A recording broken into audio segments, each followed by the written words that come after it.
Ya, nah malam ini kita akan membahas topik mendorong motivasi anak khususnya dalam semangat belajar, gitu ya. Dan pembicara malam ini adalah seorang pakar pendidikan, yaitu Ibu Amelia Imago. Tepuk tangan Bu Amelia. Nah, oke, nah saya izin share. Kami ini adalah eh, duo, tapi bukan duo sister ya, jadi dua sahabat yang mengasuh ya channel yang dinamakan Ye Familia underscore. Nah, nanti Bu Ame bisa menjelaskan lebih detail apa yang bisa dilihat di sana, apa yang bisa bermanfaat, yang bisa dinikmati di channel kami. Dan saya sehari-hari adalah sebagai owner dari RoboKids, Robotics Computer Link Center, yang bergerak di bidang edukasi Lego Robotics untuk anak-anak dan orang dewasa. Nah, tanpa berlama-lama, kami akan segera memulainya. Nah, sebelumnya saya izinkan share screen dulu, di mana Bapak Ibu semua pemirsa, baik yang streaming maupun yang hadir di Zoom ini, dapat mengkontak kita ya. Ini dia ya. Find us di Instagram @robokids_id, yfamilia_, dan ini adalah kantor Robokids Office, baik yang di Patos dengan nomor 0838 3188 8768 atau yang di Rungkut 0899 9182 032. Oke. Nah, waktu dan tempat kami persilahkan Bu Ame. Terima kasih. Terima kasih Bu Yeni. Selamat malam semuanya Bapak Ibu. Nah, izinkan hari ini kita mau bahas sedikit nih tentang mendorong semangat belajar anak ya. Dan mungkin yang mendengarkan juga via seminar atau secara live, kalaupun ada pertanyaan, sebelumnya bisa nanti terserah boleh diketik atau tiket. Misalnya raise hand supaya kami bisa notify. Silakan di tengah-tengah pembahasan bisa juga disampaikan. Nggak harus menunggu sampai semua materinya selesai. Nah tadi itu Bu Yeni itu bicara tentang pakar ya. Saya mungkin belum pakar banget.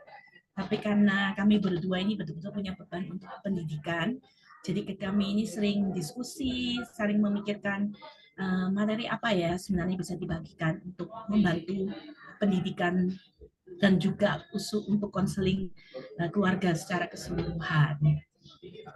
Gitu. Jadi tadi sudah disebutkan ini juga kolaborasi antara RoboKids dan Ye Familia. Jadi kenapa mengambil kata dasar Ye atau Familia itu karena kami peduli untuk kesehatan mental keluarga. Karena semua itu keluarga itu adalah pendidikan dasar atau yang pertama kali dialami oleh anak-anak. Nah, izinkan saya share screen.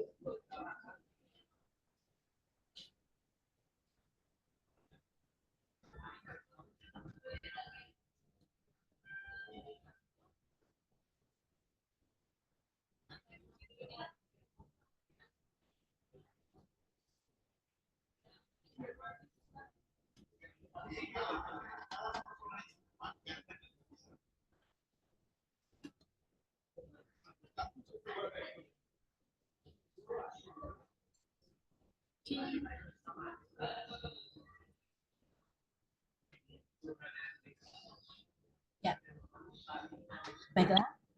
Nah, ini tema kita hari ini yaitu mendorong semangat belajar anak. Misalnya rekan-rekan sekalian atau Bapak Ibu punya ide untuk seminar atau apa yang mungkin menjadi pemikiran, boleh juga disampaikan kepada kami melalui nomor handphone atau DM IG baik RoboKids maupun Ye Familia. Kami mulai. Nah, ada sebuah proverbs ya atau amsal bijak yang sebenarnya saya ambil dari kitab suci, yaitu diambil dari Proverbs 22 ayat 6 dengan terjemahan bahasa Indonesia, didiklah anak muda, tapi sebenarnya itu lebih ke arah anak-anak menurut jalan yang patut baginya, maka pada masa tuanya pun ia tidak akan menyimpang dari jalan itu. Apa maksudnya? Artinya didikan atau bahasa kami pembentukan itu dimulai sejak anak-anak. Kita seringkali bergurau kalau untuk konseling dan sebagainya. Kalau untuk membentuk atau mendidik kepribadian khususnya karakter itu kalau sudah anaknya, maksudnya udah orangnya sudah dewasa apa itu sulit, sehingga kita tuh sering berdebat bergurau dan berdebat, kita ngomong itu perlu doa puasa yang panjang. Namun anak dari sejak anak-anak kalau mereka dididik, dibentuk dari sejak anak-anak, maka itulah yang akan menjadi bekal untuk mereka di masa tuanya atau di masa depannya. Karena semua hal kalau kita di meja konseling terbiasa mendapati semua hal yang kita alami saat ini atau keberadaan kita ini terpengaruh oleh apa yang kita alami waktu kita anak-anak. Seperti itu. Saya lanjutkan. Nah, ada beberapa bagian. Sebenarnya saya membuatnya ini menjadi akronim tentang bagaimana kita mendorong semangat belajar anak. Jadi kalau dilihat dari kata pertamanya yaitu KMKMF. Supaya gampang mengingat, saya membuatnya menjadi akronim KMKMF. Oke, yang pertama adalah kesenangan belajar. Perlu ditanamkan sejak dini. Jadi kita sebagai orang tua mungkin di bagian lain ya familia kita pernah membahas tentang menemukan bakat dan minat anak. Nah itu perlu sejak dini ketika kita sudah lihat, kita tahu mereka perlu menemukan kesenangan dalam belajar, itu orang tua perlu menanamkannya. Salah satunya adalah juga memberi contoh. Jadi kalau orang tua sendiri dalam belajar kan banyak hal ya, sebenarnya kita belajar kan harus bukan pendidikan resmi lah, tapi juga bisa belajar dalam hal yang lain, misalnya sesuatu yang baru, pengetahuan baru, atau mungkin gadget lah. Sekarang kan teknologi sudah semakin maju ya, mungkin orang tua kadang-kadang merasa, aduh sudah tua, udah nggak perlu lagi belajar hal-hal yang baru di teknologi dan sebagainya. Nah, kadang-kadang orang tua merasa udah kayak gitu, padahal sebenarnya kita perlu menanamkan itu kepada anak-anak untuk menemukan kesenangan dalam belajar satu hal yang baru. Nah, bila itu ditanamkan sejak dini, itu akan sesuatu yang bisa mendorong semangat mereka. Kadang-kadang ya mungkin semangat itu bisa up down ya, bisa tergantung situasi dan kondisi. Tapi kesenangannya itu perlu ditanamkan sejak dini. Yang kedua, kan setelah K itu M. Nah, adalah motivasi. Karena motivasi itu diperlukan seorang anak untuk belajar maksimal. Kalau diterjemahkan kata Latin motivasi sendiri itu dari kata movere atau menggerakkan. Harus ada yang menggerakkan anak-anak atau seorang anak untuk bisa belajar. Nah, apa motivasinya dia belajar? Misalnya kadang-kadang kan kita tuh lupa sebenarnya kalau anak-anak itu kadang-kadang tidak punya motivasi karena mereka merasa nggak perlu, atau ini sesuatu yang kembali ke kesenangan tadi itu nggak menyenangkan untuk mereka, sehingga mereka tidak punya motivasi itu. Padahal dari sejak dini atau sejak anak-anak mereka itu boleh perlu ditanamkan untuk punya motivasi, khususnya dalam hal belajar ya, karena hari ini kita bicara tentang hal belajar ya, tapi nanti itu motivasi ini juga punya pengaruh untuk hal yang lain, misalnya motivasi dalam kehidupan gitu. Banyak orang hidup nggak punya motivasi, nggak punya semangat. Nah itu juga bahaya. Nanti kita bahas lanjut satu persatu. Saya langsung lanjut aja. Jadi K berikutnya yaitu kebutuhan. Nah saya mengambil dari teori Abraham Maslow, mempunyai kebutuhannya masing-masing. Salah satu kebutuhan itu adalah kebutuhan untuk diterima, kebutuhan untuk mewujudkan diri. Nah, kebutuhan itulah sebenarnya merupakan faktor pendorong semangat seseorang. Nah, jadi kita perlu juga untuk ketika kita mau mendorong semangat anak-anak belajar, kita melihat kebutuhan mereka. Apa sih yang mereka perlukan? Supaya bisa membantu ini untuk mereka bisa semangat dalam belajar. Berikutnya habis KM, K, sekarang M berikutnya, yaitu kita perlu memuji proses bukan hasil akhirnya. Artinya yang dipuji adalah proses apa yang telah mereka usahakan. Tapi di zaman sekarang ini kan kita sukanya ngomongnya, hebat kamu juara 1 gitu. Padahal ketika memuji hasil akhir itu sebenarnya tidak mendorong mereka bersemangat belajar. Justru ketika yang besar ada sudah, wah kamu sudah berusaha ya, wah mama senang banget atau papa sangat senang lihat kamu berusaha untuk mau belajar berhitung misalnya atau menghafalkan perkalian. Misalnya seperti itu ya. Kita memuji prosesnya, bukan hasil akhir. Wah udah juara, wah nilainya 100. Apalagi bukan kadang-kadang ya ini bukan itu tapi orang juga cenderung bukan memuji malah menjatuhkan. Anaknya nilainya sudah cukup baik, saya sering mendapati itu orang tua bilang, loh kok cuma segitu misalnya. Nilainya sudah 90, tapi orang tua cenderung bilang, loh kok cuma 90 nilainya. Nah, apalagi itu. Padahal memuji hasil akhir aja sudah bukan hal yang perlu dilakukan, apalagi mencela hasil akhirnya. Nah, ini perlu diperhatikan untuk membantu mendorong semangat anak-anak itu dalam belajar. Nah, F, ada yang terakhir mungkin agak nyempal dari akronim itu, yaitu KMK. KMKM, lalu saya beri yang terakhir itu F. F ini saya menyebutnya faktor X. Tolong jangan dinilai secara wah apa itu, tapi saya udah tuliskan di sana. Terus terang, apalagi di masa ini ada faktor X yang sebenarnya perlu disadari oleh orang tua karena itu mempengaruhi semangat belajar anak. Nah, saya mendapati beberapa karena mungkin saya juga dengan Bu Yeni lebih terlibat juga untuk konseling anak. Kita mendapati walaupun anaknya masih kecil, itu terdapat peristiwa-peristiwa traumatis yang mempengaruhi semangat belajar mereka. Contohnya misalnya waktu kecil misalnya itu tidak terbiasa ditemani, itu tidak terbiasa dibacakan buku cerita oleh orang tua, terbiasanya hanya didikan suster, mohon maaf, atau asisten rumah tangga atau yang lain sehingga terjadi pembiaran. Dan bahkan kadang mereka harus dipaksa melakukan sesuatu atau hal-hal lain yang mungkin tidak terdeteksi oleh orang tua, tidak tahu orang tua, sehingga peristiwa traumatis itu terjadi. Ada salah satu contoh di ruang konseling saya bersama dengan seorang anak itu ada satu kata yang seringkali disebutkan oleh pengasuhnya yang ternyata itu menimbulkan peristiwa traumatis yang membuat dia kehilangan semangat belajar. Nah, itu peristiwa traumatis itu terjadi. Nah, ini perlu disadari. Kemudian juga bisa faktor X yang lain, misalnya kondisi lingkungan. Akan sangat berbeda bila anak itu belajar dengan kondisi lingkungan yang baik, yang kondusif dibanding dengan kondisi lingkungan misalnya belajar atau terbiasa terus ruangannya tuh kotor, berantakan misalnya gitu ya. Ini bukan saya bukan berkata harus selalu bersih dan sebagainya, tapi secara alami bila kondisi lingkungan itu lebih baik, tentu saja faktor itu sangat membantu untuk anak-anak bersemangat dalam belajar. Nah, ini faktor X ini perlu disadari. Nah, untuk beberapa dari faktor X ini memang kalau itu sudah terjadi dan kalau kami menyebutnya ini sudah berlarut-larut atau terlalu lama atau bertahun-tahun terjadi, dialami dan secara tidak sadar oleh anak ini mereka dia bawa sampai dia lebih besar atau dia lebih dewasa.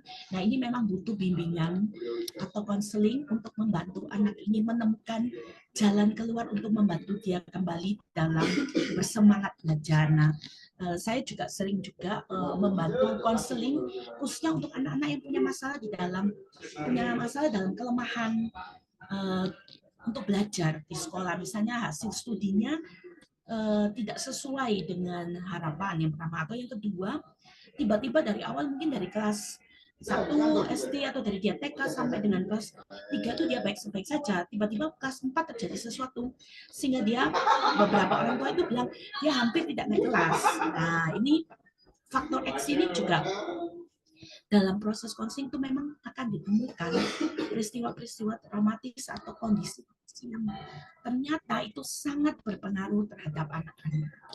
Nah, kita akan lihat satu persatu. Ini memang tidak saya jabarkan karena nanti mungkin Bapak Ibu ataupun rekan-rekan sekalian mungkin yang boleh lihat atau punya pertanyaan silakan disampaikan ya, bisa chat, bisa raise hand ya. Oke, saya lanjut ya. Apakah sejauh ini ada pertanyaan? Kalau di chat belum ada, Bu. Bu Yeni mau tambahkan mungkin.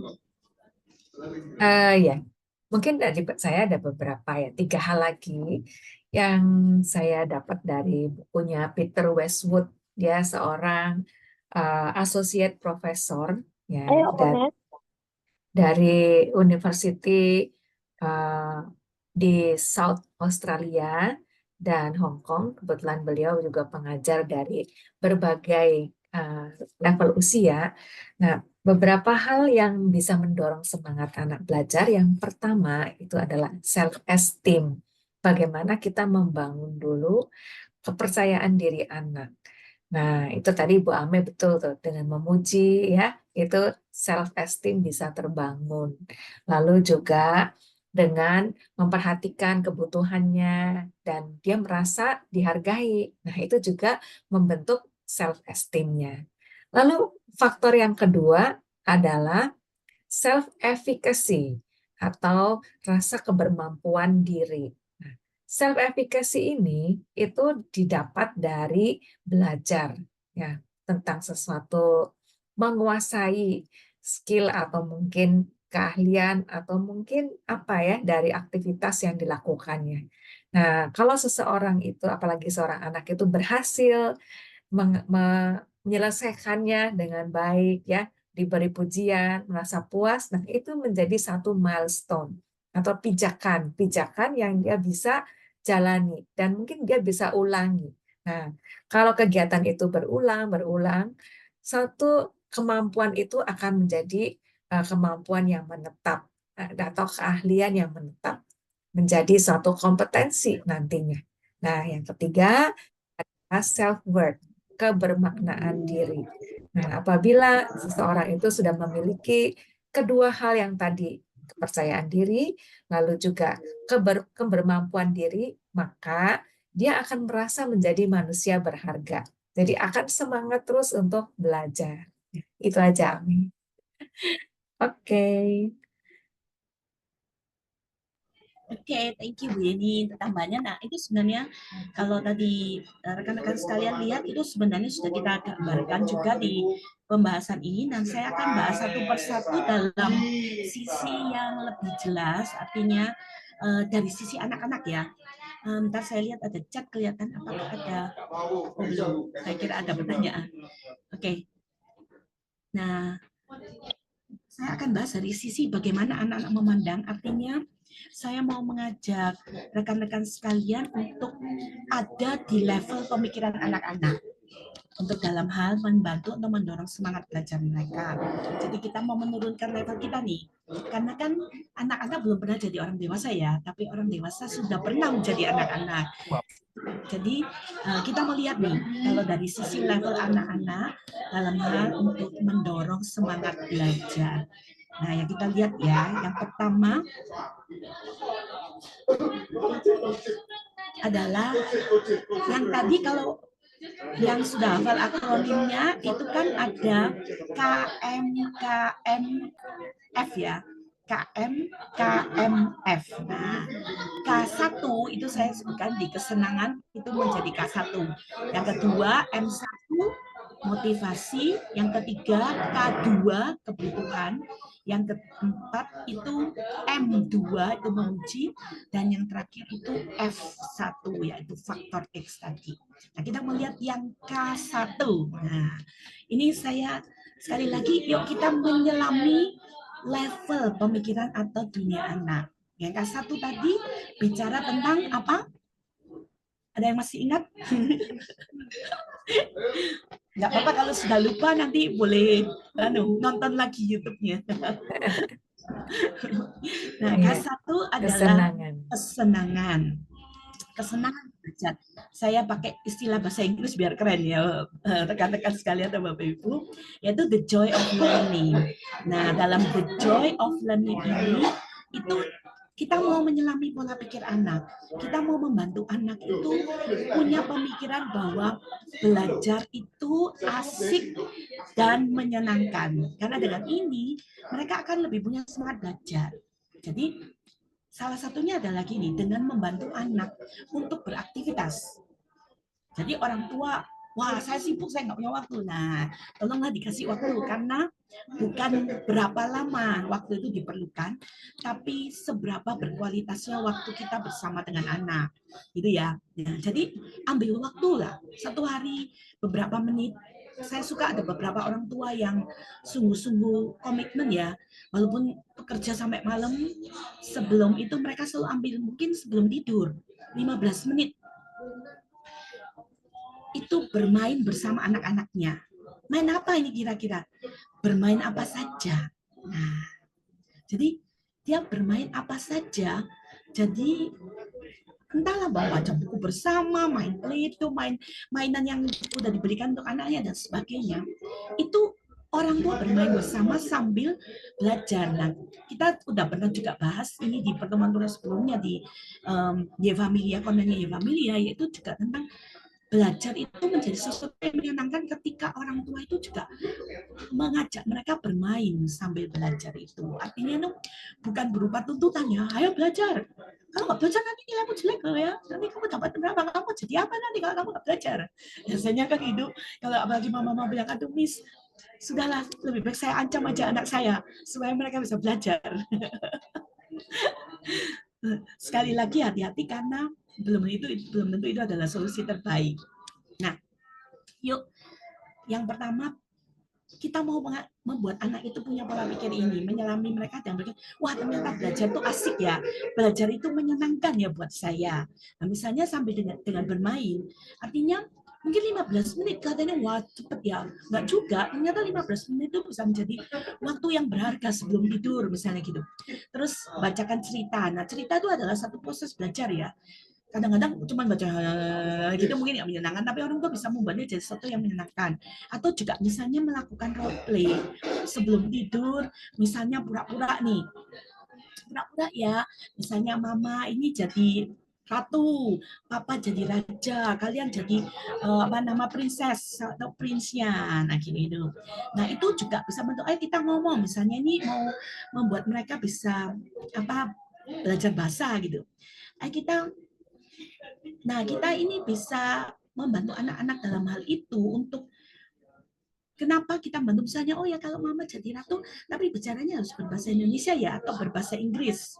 Nah, kayak gitu ya. Terus bisa juga dibuat, wah kalau gitu gimana kalau kita buat ceritanya ini pakai bahasa Inggris, misalnya mama jadi ratunya ya, mama akan ngomong ini, ayo kamu juga. Nah, biasanya anak-anak untuk punya kemampuan belajar bahasa tertentu ini agak sulit belajar, dengan itu kita bisa membuat role play, dan itu membuat belajar itu menjadi asik dan menyenangkan buat mereka, seperti itu. Nah, saya lanjutkan.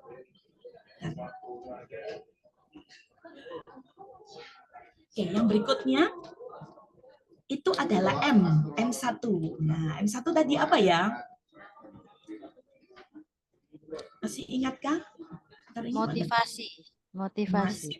Ya, terima kasih.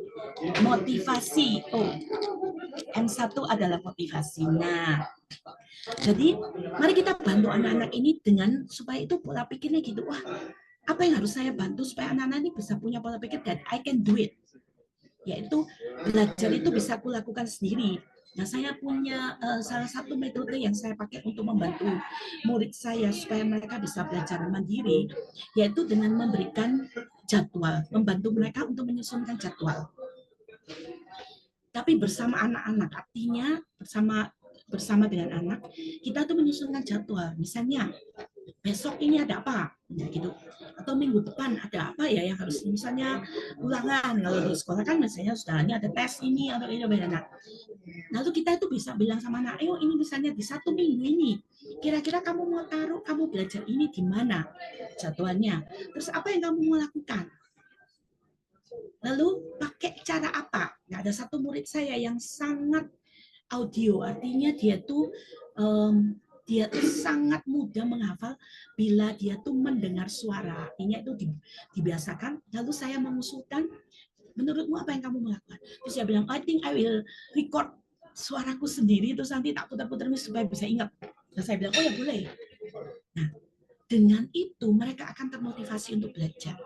Ketika terbiasa dengan mereka tahu schedule-nya, mereka tahu apa yang mereka mau lakukan, memakai cara apa, memakai gaya apa, kita bisa mendampingi dan membantu anak-anak itu. Nanti pada akhirnya mereka akan terbiasa untuk melakukan itu sendiri.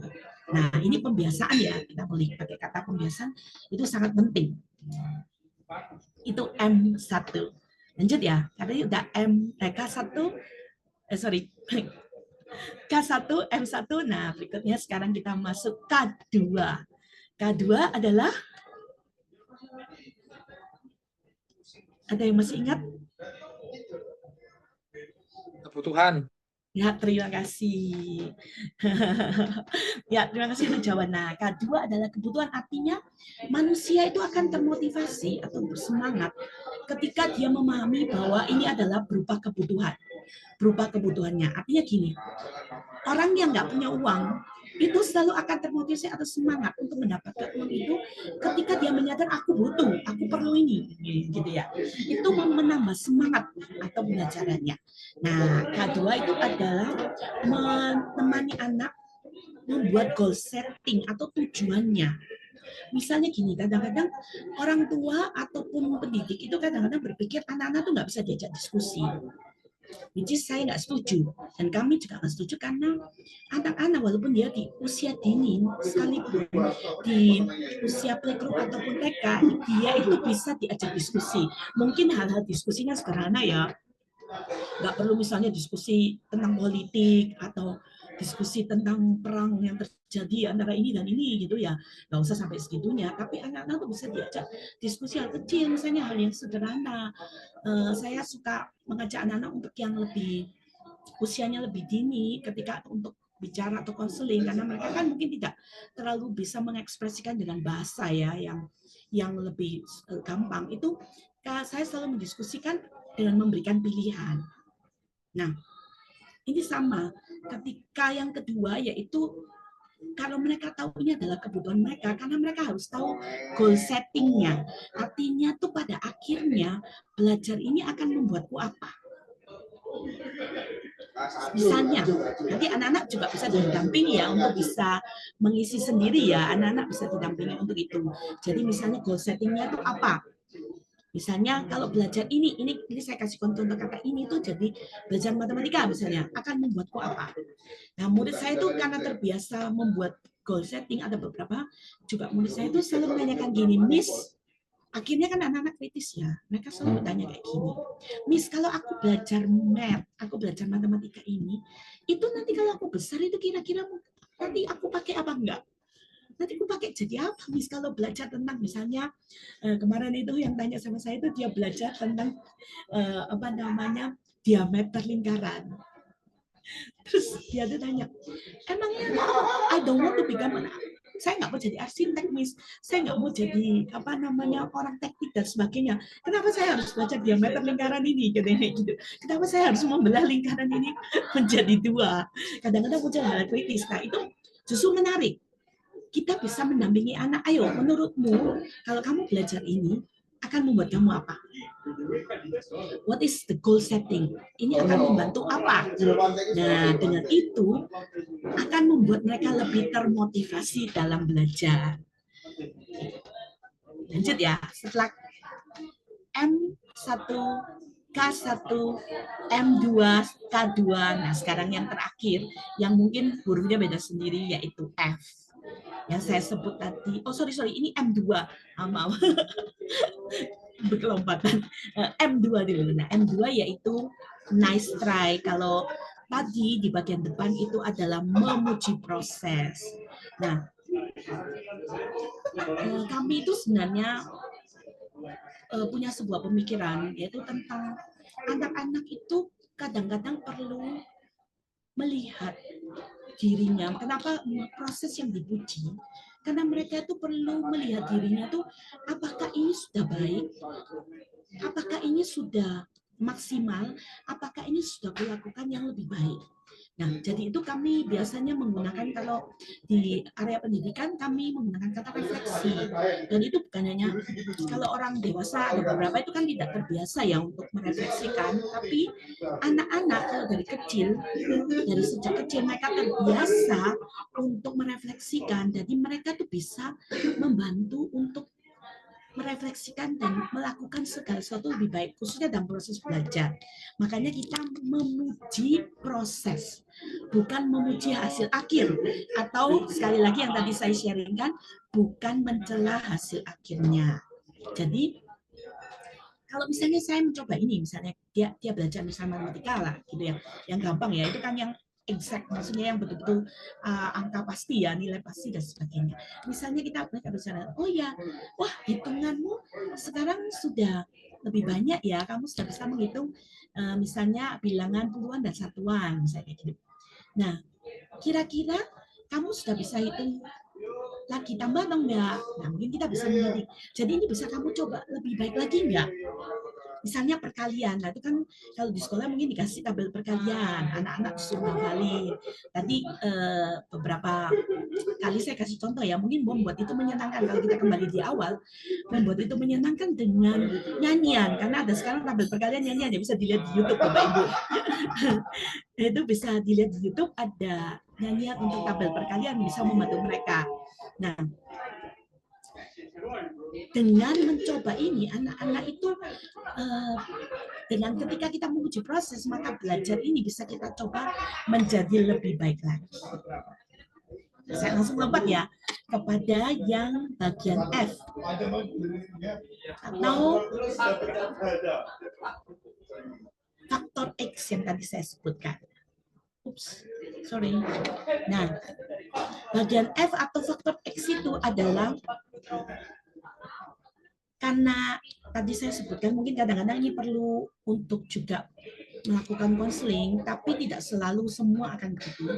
Tapi paling tidak anak-anak perlu tahu kalau itu ada trauma psikologis atau traumatis atau lingkungan yang kurang nyaman atau aman buat mereka. Paling tidak orang tua hadir sebagai pribadi yang ada untuk anak-anak. Makanya saya menyebutkan faktor X itu bisa sedikit bahasanya membantu, akan tetap menolong untuk mereka tetap bersemangat ketika mereka menyadari someone is here for me, ada ada papaku atau mamaku atau siapapun atau guruku atau siapapun yang ada untuk aku, sehingga dia merasa aman dan nyaman untuk belajar. Ketika anak-anak merasa aman dan nyaman untuk belajar, maka mereka akan lebih semangat dalam belajarnya. Nah, itu hal-hal yang saya sharingkan untuk hari ini. Apabila Bapak Ibu, rekan-rekan sekalian ada pertanyaan, bisa mungkin memberikan pertanyaan. Atau mungkin sekali lagi Bu Yeni. Oke, thank you, Mbak Ame. Saya panggilnya Ame aja ya, karena masih muda. Jangan Bu lagi. Oke, keren ya. Jadi ingat rumusnya tadi dari Ame itu KM, KM, F ya, faktor X itu ya. Oke, nah sekarang saya mau tanya nih Ame, gimana ya kalau seandainya kita sudah menerapkan semuanya tadi ya kepada seorang anak, tapi nggak bisa, it doesn't work gitu loh. Nah, terus gimana caranya? Ada nggak untuk punya alternatif solusi untuk anak-anak yang sulit banget ya mengalami learning difficulties gitu.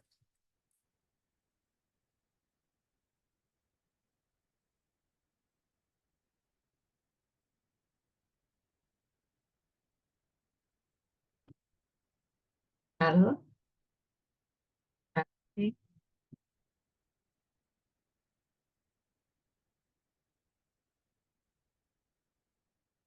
Halo. Ya. Oke. Ya, sorry, bisa diulang nggak Bapak Bu Yeni? Soalnya ya memang ada distraksi, sorry ya untuk yang rekan-rekan lainnya, karena memang saya itu kebetulan hari ini lupa nggak bawa headset, jadi mungkin suaranya agak terdistraksi.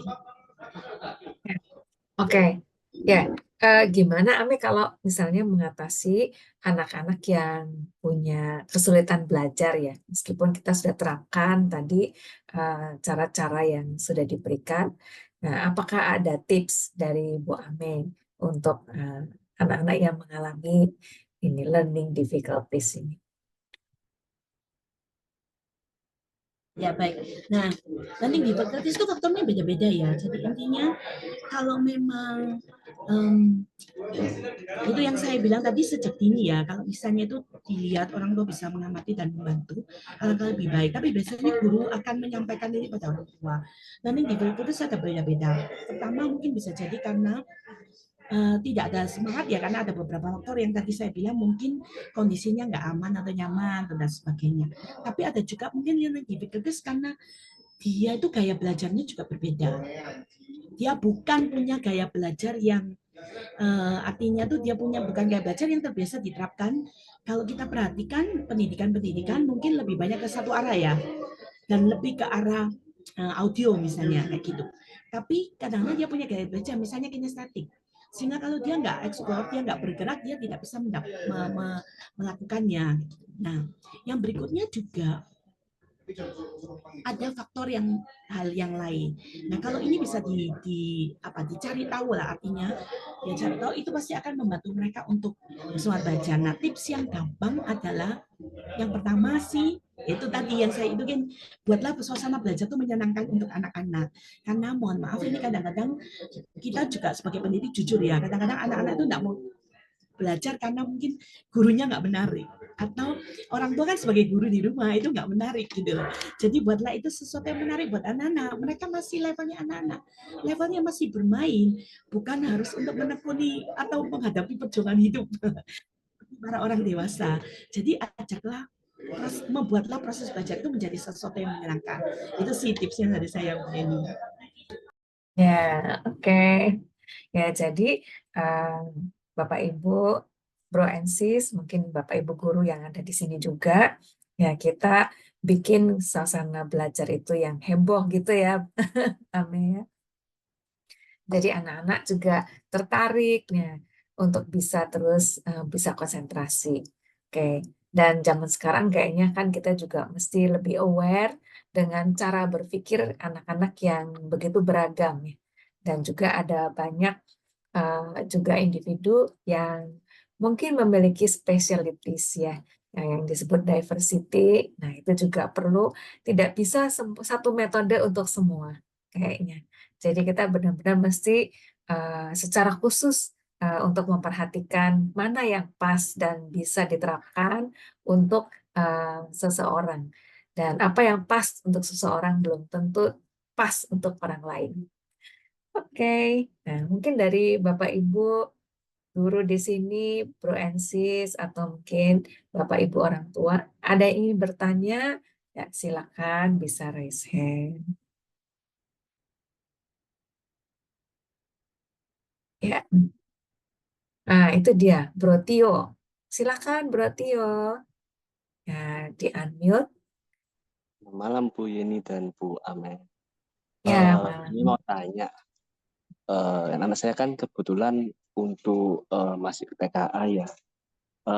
Anak saya itu untuk seandainya pelajaran yang dia suka itu dia memang untuk belajar lebih suka, kayak mungkin contohnya matematika. Anak saya itu suka untuk berhitung seperti itu. Terus tapi kemudian kenapa ya kok di sisi yang lain tuh untuk membaca itu anak saya itu sedikit kurang suka, atau apakah berpengaruh ya, mungkin dia sudah bisa di satu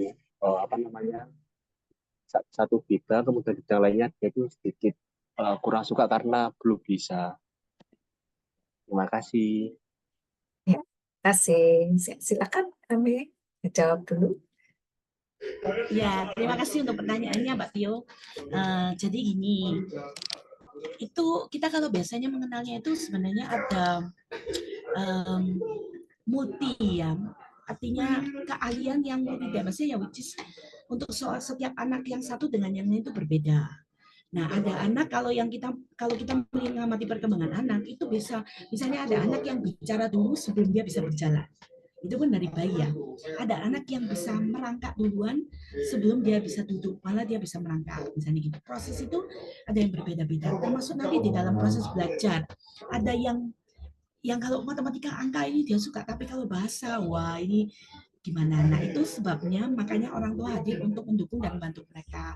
Tapi sekali lagi saran saya adalah jangan memberikan tuntutan. Apalagi kalau ini anak-anaknya masih usia dini, biarkan mereka eksplor aja dan menikmati masa-masa belajar mereka. Kan nggak ada tuntutan harus dapat nilai segini ya untuk. Nah saya nggak tahu, tapi saya juga nggak tahu TK-nya ya, maksudnya. Tapi seharusnya tidak ada tuntutan untuk itu. Jadi biarlah anak menikmati proses belajarnya. Kita juga nggak perlu menuntut loh. Kok anak saya pokoknya anak saya harus bisa membaca lancar misalnya gitu. Tapi ada anak juga yang tetap berproses sesuai umurnya, sesuai kecepatannya masing-masing. Nah, yang kami jumpai adalah ada anak yang kalau di TK misalnya itu sampai umur 5 tahun, itu dia belum sama sekali paham tentang huruf. Nah, kalau ini diterapkan untuk semua anak, itu tidak bisa berlaku. Kalau saya sering diskusi, ada guru saya juga beberapa itu, apalagi dari itu di proses pendidikan luar negeri, itu kita nggak boleh meminta anak sudah bisa membaca dan menulis di usia dini. Nah, kalau menurut saya biarlah mereka ekspor, nggak apa-apa dari awal mungkin ya matematika. Nah itu matematikanya juga dibiarkan berproses. Tapi bahasanya mungkin dibantu yaitu dengan menciptakan kondisi yang menyenangkan. Misalnya, oh ya ayo kita bermain angka atau huruf atau yaitu role play adalah salah satu untuk membantu anak berbahasa. Nah sekali lagi stepnya kalau untuk bahasa ya ini kita bahas yang bahasa ya. Yang bahasa itu mereka baiknya bisa mengucapkan dulu, artinya pronounce dulu lebih baik. Tahap berikutnya bisa membaca, baru setelah itu menulis. Kadang-kadang di Indonesia itu dibolak-balik atau dijalankan bersama-sama. Tapi menurut saya orang tua di rumah perlu membantu anak yang pertama bisa berbahasa dengan baik dan benar dulu. Nah, gunakan bahasa yang sudah terbiasa dilakukan di rumah. Misalnya, bahasa ibunya adalah bahasa Indonesia, nggak perlu dipaksain, oh bahasa Inggris, kita bahasa Inggris, karena itu membuat mereka terganggu.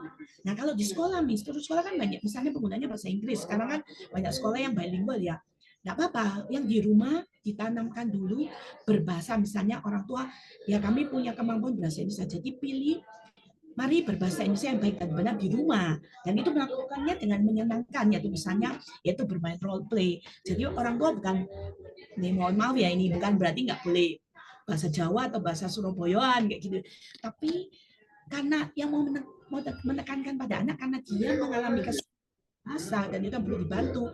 Mari mulai dengan berbahasa yang baik dan benar dulu, itu dilakukan oleh orang tua di rumah. Nah ini kalau berbahasa. Nah setelah mereka bisa berbahasa dengan baik benar, kita mulai menerapkan yang namanya membaca. Nggak usah ngotot, anak saya harus bisa nulis gitu loh. Karena nulis itu adalah keterampilan yang lain. Sebenarnya itu keterampilan motorik halus. Jadi biar mereka itu mereka bisa membaca. Awal mula anak itu bisa membaca adalah ketika orang tua membacakan cerita atau membaca untuk anak-anak. Nah itu adalah proses yang sangat membantu. Setelah itu baru diajari untuk menulis. Kalau menulis ada proses motorik halus. Nah nanti orang tua lihat sampai usia tertentu, misalnya ternyata anak saya itu sampai umur 8 tahun kok nggak lancar. Nah ini kan udah sangat, maksudnya terlalu, ini seharusnya di usia SD itu dia sudah bisa ya, bisa 7 tahun dia harusnya sudah bisa. Nah ini baru mungkin perlu mencari tahu orang tua hal-hal apa lagi yang perlu dibantu. Tapi sejauh itu masih usia dini, saya rasa biarkan mereka berproses. Demikian jawaban saya Pak Tio, semoga bisa membantu. Oke, thank you, Ami. Ya, mungkin saya mau menambahkan ya untuk Bro Tio, tidak usah cemas ya, karena pada saatnya nanti anak-anak itu bisa dengan sendirinya membaca dan menulis ya. Yang penting adalah kita tidak memberikan suatu kenangan buruk atau trauma ya yang membuat anak-anak itu jadi merasa segan untuk melakukan aktivitas yang tidak mengenakan, yang pernah diingat. Nah, saya cerita pengalaman saya, betul kata Ame ya, bahwa anak itu dari bayi, baiknya tuh suka dibacakan buku. Ya. Entah buku yang gambarnya besar-besar, ya, karena anak usia bayi sampai 2 tahun itu, menurut teori Piaget, teori yang tentang kognisi atau kemampuan belajar seseorang itu mengatakan bahwa di usia itu anak belajar dari apa yang dia lihat, sensori motoriknya. Jadi apa yang dilihat matanya, apa yang didengar, lalu apa yang dibaui atau dirasakan ya. Nah, itu penting sekali memberikan anak banyak informasi. Nah, sambil yaitu dengan bahasa lisan. Anak lebih dulu lebih paham mendengar dulu karena telinga itu awal yang diciptakan Tuhan sejak dalam kandungan. Jadi itu sebabnya sejak dalam kandungan, kenapa sih orang disuruh dengarkan musik ya, biar anaknya pinter, dengarkan musik klasik, Mozart gitu kan, atau apa ya, biar tenang dan sebagainya. Karena telinga. Lalu di tahap kedua yang tadi mungkin anaknya Pak Tio ini kan TK ya, TKA. Itu kan udah usia 4-5 tahunan gitu ya. Nah, di tahap usia 2-7 itu tahap kedua dari teori kognitifnya Piaget yang mengatakan itu adalah tahap praoperasional.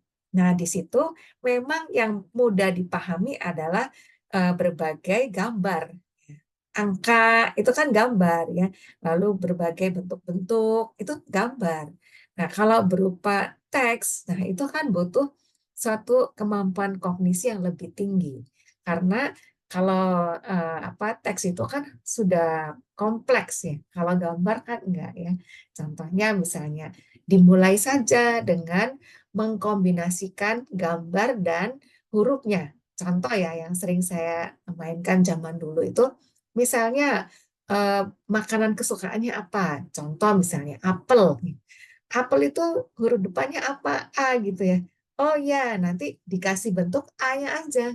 Ya, nggak mungkin kita suruh dia mengeja apel itu enggak. Tapi dia ingat kalau A itu konotasinya ke apel. Nah, itu jembatan keledainya kayak gitu ya. Nah, seperti itu. Nah, kalau bahasa Inggris, dulu anak saya itu lebih mudah menghafalkannya per kata. Jadi tidak dieja per kata seperti itu sambil ada gambar bendanya. Jadi asosiasinya itu memudahkan mengingat. Nah, karena bahasa itu berhubungan dengan memori sistem di otak, di mana apa yang kita masukkan semakin banyak stok dari kosakata yang kita perdengarkan kepada anak kita, maka akan memudahkan dia untuk loading, mengambil kembali stok itu pada saat dia mau ngomong atau mungkin pada saat dia melihat kata-kata atau mungkin gambar tadi. Oke, nah itu sih Pak Tio. Oke, nah barangkali ada yang lain yang mau bertanya, silakan. Nah, dari Sis Mega ini ya. Izin bertanya, apa bisa diberi gambaran bagaimana mengajak anak-anak yang usia mereka TK untuk bisa diajak berdiskusi dengan tentang goal setting? Ya, oke, silakan nih Bu Ame. Ya, Bu Ya, lagi sampai. ya. Nah, untuk goal setting itu tadi saya sudah sebutkan mungkin tergantung level usia anak ya. Nah, kadang-kadang untuk goal setting itu bisa untuk hal yang sederhana. Sekali lagi para orang tua atau Bapak Ibu rekan-rekan sekalian mungkin jangan salah bahwa kita itu untuk mengajar anak itu jangan memberikan tuntutan. Itu yang mungkin harus dipahami dulu khususnya di anak-anak usia dini. Apalagi anak TK ini kan masih termasuk untuk anak-anak yang usia dini. Tapi goal setting itu bisa sesuatu yang sederhana. Misalnya kayak gini. Ini apa namanya? Misalnya angka ya. Bisa belajar angka ya. Ini contoh aja. Misalnya ada angka 1 sampai 5 kan. Misalnya orang tua lihat, ini loh, ini angka berapa? Ini contoh ya. Ini contoh aja itu salah satunya. Satu atau dia kayak mikir dulu, ayo angka berapa gitu kan. Nah, berarti dia tiba-tiba tuh paham loh. Atau jawab aku nggak tahu atau gitu. Nah, terus kita tuh bisa ngomong, loh berarti kamu belum hafal ya atau belum tahu ya kalau ini tuh angka 1 atau angka 2. Nah, terus kita bilang mau nggak nanti bisa ingat kalau ini adalah angka 1. atau ini adalah angka yang dia lemah ya, misalnya mau nggak kita hidup, mau misalnya, oh ya oke. Nanti misalnya di rumah kan, oh, mama bantu ya, atau kalau guru ya bisa dibilang, ibu bantu ya, atau mama bantu, atau bapak bantu ya, tulis ya, misalnya namanya Ade. Ade akan belajar untuk mengerti angka 1 atau tahu angka 1. Nah, kemudian dengan itu, oh ya mau, berarti Ade mau. Nah, kita buat aktivitas fun, misalnya kalau di sekolah kita terbiasa misalnya cap jari tangan. Ya kalau mau, ayo kita cap ya, gini. Ini berarti Ade mau ya. Nah, gitu. Itu adalah goal setting dan sangat sederhana sekali. Kadang mungkin cuma satu angka atau satu huruf itu dimulai. Nanti udah berhasil, kita bilang, wah ternyata Ade sudah bisa loh mengerti. Mau nggak sekarang mengingat mata belajar angka 2. Nah, gitu. Nanti dia mau, nah goal setting berikutnya di setup, diatur. Oke, Mbak Sela, apakah?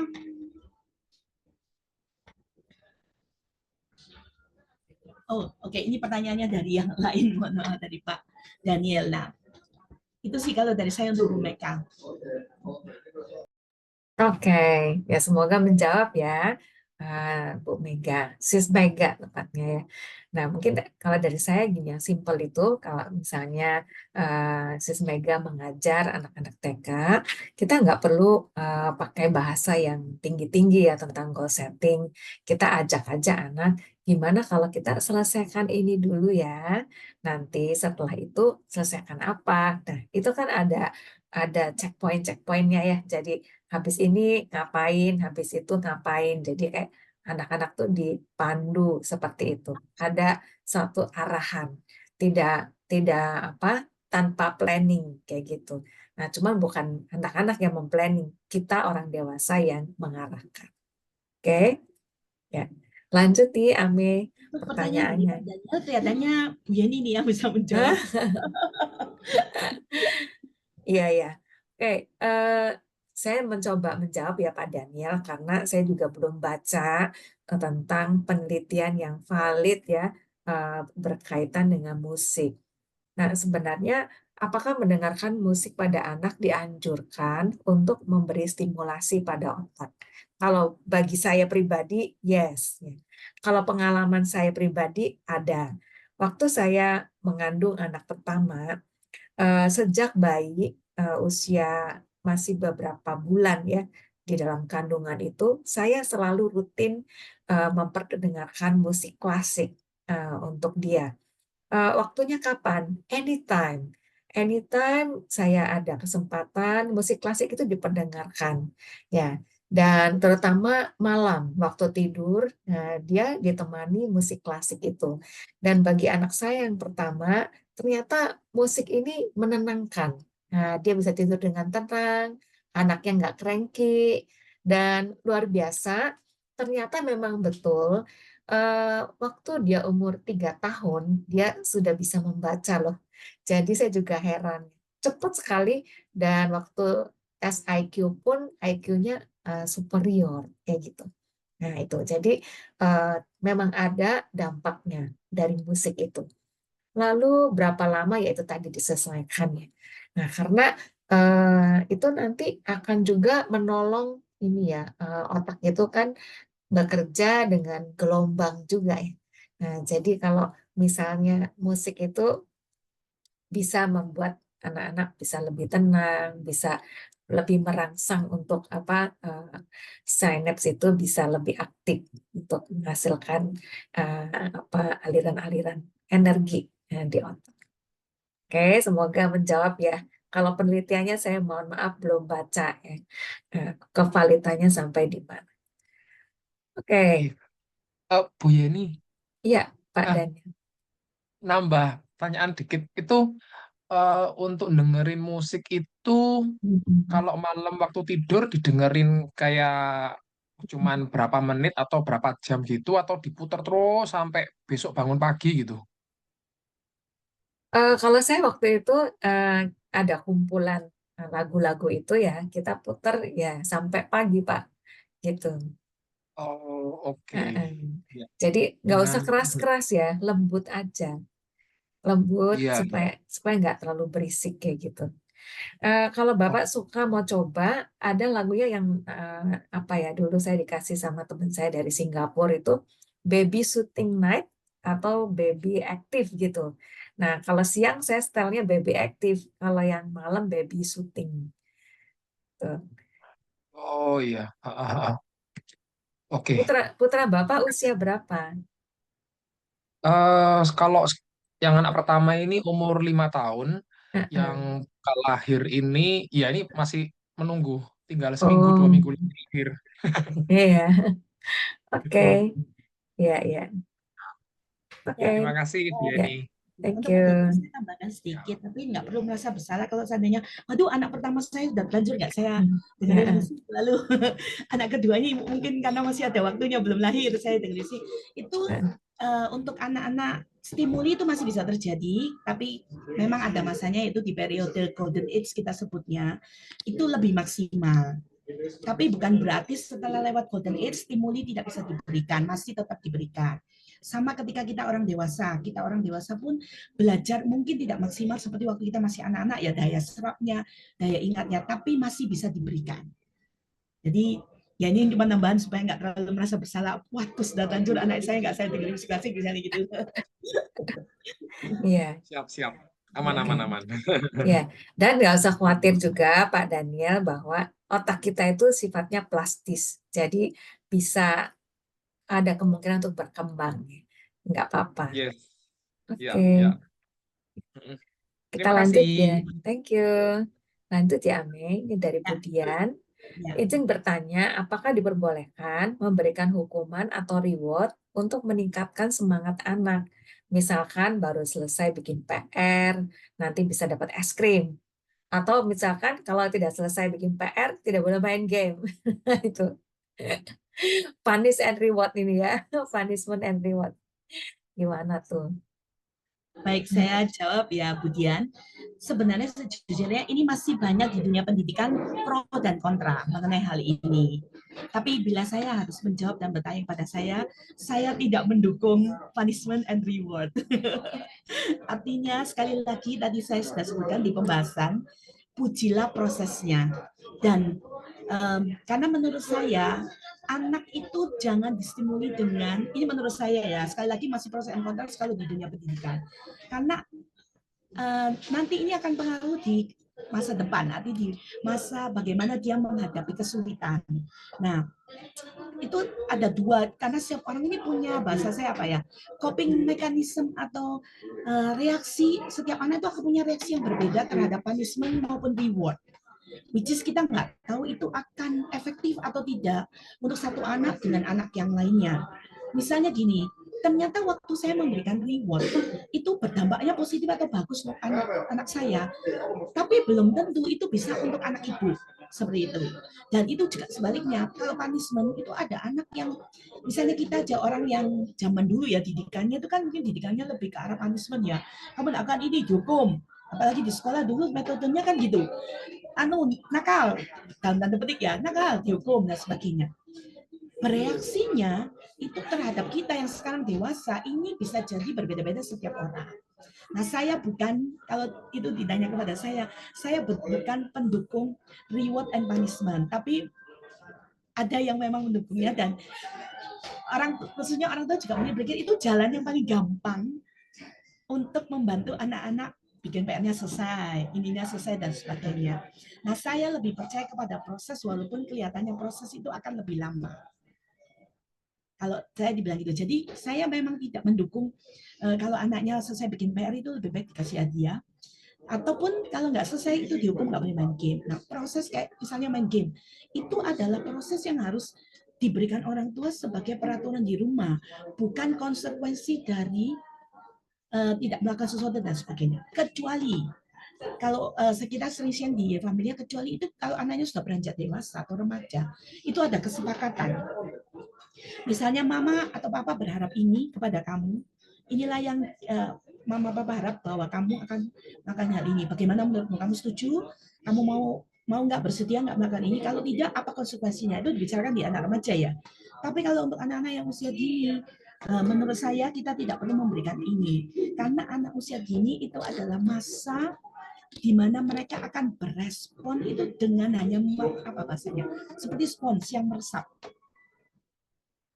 Begitu saja untuk anak-anak itu. Jadi kalau ditanya kepada saya apakah boleh atau tidak, saya tidak menyarankan untuk memberikan baik itu reward maupun punishment, apalagi kalau anaknya masih usia TK, SD dan sebagainya. Seperti itu. Ya, oke, thank you Ameng. Dan mungkin saya mau menambahkan ya, bahwa prinsipnya dalam mendidik anak itu antara disiplin dengan kasih itu mesti seimbang. Ya, kebanyakan kasih, anak jadi manja. Kurang kasih, nah anak jadi tertekan gitu ya, karena terlalu banyak dihukum atau terlalu keras orang tuanya ya, terlalu banyak punishment. Nah, bagaimana tentang reward? Reward itu kayak apa ya, iming-iming gitu ya. Jadi kamu kalau lakukan ini, kamu dapat ini gitu kan. Nah, itu juga bisa membentuk perilaku ya.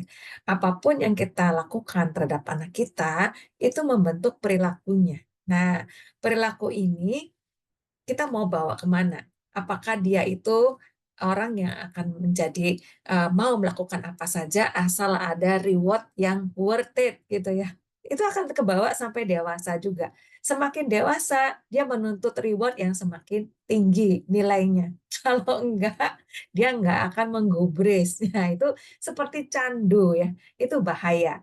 Nah, itu khawatirnya seperti itu. Nah, anak masih kecil gampang, iming-imingnya gampang, nggak boleh main game gitu ya, atau mungkin nggak boleh makan es krim gitu. Nah, kalau udah besar nggak mau, itu dia minta barang yang lebih tinggi lagi. Dan repotnya kalau tipe kepribadian anak itu dominan, wah ini ya dia punya karep sendiri dan rasanya sulit untuk semakin diatur. Nah, dia akan menuntut apa gitu yang dimauinya. Oke, nah jadi mungkin sebagai Bu Dian bisa mengenal anak ini gimana ya. Nah, yang lebih baik itu adalah apa ya, berkomunikasi dengan anak ya, diajak ngobrol, diberi value, diberi apa ya, pengertian supaya tanggung jawab itu adalah bukan dari sisi orang tua saja, tetapi dari sisi anak ya. Kewajiban setiap orang itu sesuai dengan perannya itu perlu dipertanggungjawabkan. Oke. Nah, contoh yang paling sederhana adalah waktu anak saya masuk SD kelas 1. Kebetulan saya punya tetangga yang luar biasa ya, parentingnya dia baik sekali. Dia mengajarkan kepada saya, lepaskan ya anak-anak itu untuk bisa memanage semua kebutuhan sekolah ya, mulai dari mempersiapkan buku, mempersiapkan pelajaran yang mau ulangan, bikin PR dan semuanya biarkan dia lakukan sendiri. Kita membimbing tapi tidak mengontrolnya dan tidak mengatur seperti kayak ini ya, kayak satpam gitu kan. PR udah selesai belum? Udah belajar belum? Ulangan gimana? Besok apa ya apa? Nah, itu kayak polisi ya. Nah, tidak. Nah, dia bilang gitu. Jadi dia bilang ya sudah nggak apa-apa, awalnya pasti akan banyak gagal. Tapi nggak apa-apa, dari kegagalan itu justru anak semakin terbentuk tanggung jawabnya. Nah, akhirnya dua anak saya laki-laki, meskipun laki-laki ya, mereka bisa memanage sendiri semua tugasnya. Bahkan saya jadi enak ya, tidak direpotin lagi gitu dengan tugas-tugas sekolah. Dan justru mama-mama dulu kalau telepon ini nyarinya anak saya, bukan nyari mamanya. Untuk tanya PR dan semuanya. Itu. Jadi ya tinggal tega sekarang waktu dia masih kecil atau teganya nanti sampai besar tergantung. Itu pilihan. Oke. Ya. Ini Bu Ame mau pulang ya. Oke. Nah, kita sudah jam 8. Oke. Apakah masih ada pertanyaan? Oh, Pak Daniel lagi ya. Oh ya, masih dalam musik untuk stimulasi anak. Saya sebut merek Audio Life. Itu apakah pernah dengar? Apakah musik itu dapat membantu? Barangkali ada pendapat Ibu. Wah, sorry Pak, kalau Audio Life ini saya belum pernah ini dengar ya. Saya nggak berani komen, nanti salah gitu. Saya cek dulu, nanti mungkin bisa kontak kami kalau misalnya Bapak ada pertanyaan lagi, ya kami juga akan berusaha untuk mencoba mencari pengetahuan tentangnya gitu ya. Oke, ya thank you Pak Daniel. Ya, oke, apakah ada lagi yang ingin bertanya? Oke, ya baiklah. Kalau tidak ada closing statement, amin. Ya, saya sih hanya menutup dengan akronim tadi. Jadi Bapak Ibu rekan-rekan sekalian, ingatlah akronimnya tadi. Yang pertama apa? Kesenangan. Ya, Kesenangan. kesenangan. Oke, yang kedua, yang lain, Motivasi. motivasi. Wah, ini Pak Daniel semua yang jawab nih. Harusnya kita siapkan hadiah ya. Reward. Berikutnya, K2, Kebutuhan. kebutuhan. Oke, M2, Memuji. sorry, nggak dengar Bu Marta. Memuji. Memuji, oke. Lalu yang terakhir adalah F. F1, saya bilang gitu, biar diingat. Nah, saya berharap untuk sekali lagi mendidik anak atau membantu anak kita bertumbuh, belajar. Sebenarnya itu adalah bagian dari proses. Jadi, ya itu kita sudah sering sebut ini ya, Bu Yeni ya, atau C Yeni, saya biasanya pakai sudah C Yeni.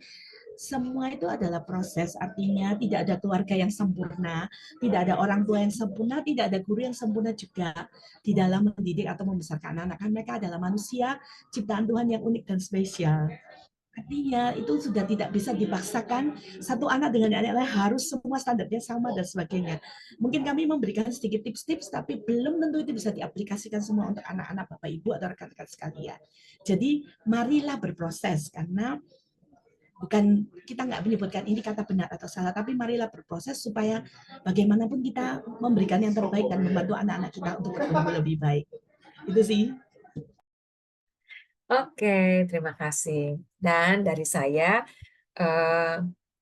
dinikmati aja Bapak Ibu, karena saat bersama-sama dengan anak-anak itu singkat. Ya. Waktu mereka bersama dengan kita paling 15 tahun. Setelah itu mereka memiliki dunianya sendiri. Nah, manfaatkan waktu yang singkat itu sebaik mungkin. Tabunglah emosi positif sebanyak-banyaknya. Bukan berarti memanjakan, tetapi bagaimana mereka bisa merasakan kehangatan, cinta kita yang tulus, dan kasih sayang itu loh, tidak ada syaratnya.